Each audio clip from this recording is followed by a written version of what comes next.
verdict saying it's a great victory for transparency.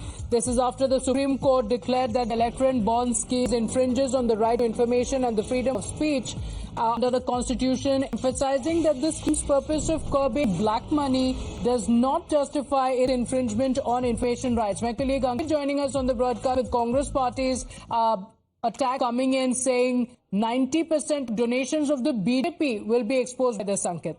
I have two responses to you. I'm going to read out P. Chidambaram's first, generally comments on economic matters. He says, the rights of the people to know has been placed above all clever legal arguments marshaled to defend the illegal electoral bonds scheme. The judgment of the Honorable Supreme Court is a great victory for transparency, the right to know, and, if I may add, a level playing field in elections. He says the electoral bond scheme violated every principle of equality, fairness, reasonableness, and democracy. The fact that the BJP cornered nearly 90% of the donations by corporates and high net worth individuals will be exposed now. Let the world know who gave money, when the money was given, and to which party it was given. The people will ask why the money was given to a political party, and the people will draw their own conclusions. Now, Rahul Gandhi hasn't taken nearly this much time. He got direct to the point. He says, Narendra Modi की भ्रष्ट नीतियों का एक और सबूत आपके सामने है.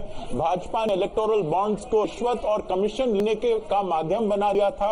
आज इस बात पर मुहर लग गई है. So that is the little and large of the Congress's response to the electoral bonds verdict by the Supreme Court. Okay, all right. Ankit, thank you for joining us with those details. It was earlier today when the Supreme Court had come up with the verdict. In fact, it had said that it is now illegal. Now, after the verdict from the Supreme Court, the Congress Party welcoming it and claiming that this was by the BJP. The BJP's donations are going to be exposed. My colleague Tejshri is joining us on the broadcast with the details. Tejshri, after the Supreme Court verdict, the Congress Party claims that it is the BJP's donations that will be exposed.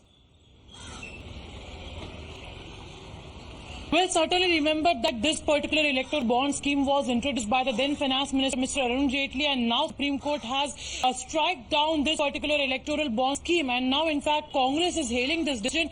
Earlier, we spoke to Kapil Sibal, Rahul Gandhi also tweeted on it, and now it is P. Chidambaram who has said that all the contributors who have funded for the ruling government will now be exposed. That who are the people who funded, because certainly, in fact, Supreme Court has also mentioned that it is a violation of Right to Information Act Section 19A, which is mentioned in the Constitution, that right to information is the right of each and every Indian, each and every citizen living in this country. And this particular act, this particular electoral bond scheme violates this act. And this is what Congress leader Mr. P. Chidambaram has been saying, that this is certainly a big victory. And in fact, government has on and on been alleging, BJP has been alleging, I beg pardon, opposition for the schemes, for the scams, in fact. And in fact, now it is the BJP who will be exposed in all this scam. Okay. In fact, Congress has also been saying that it is not just a scheme, but it was a scam. And now they are just waiting for the names to be disclosed who funded for the party. Okay, all right. Tejshri, thank you for joining us with those details. The political attacks continue. We're slipping into a quick break here. We'll be right back. Stay with us.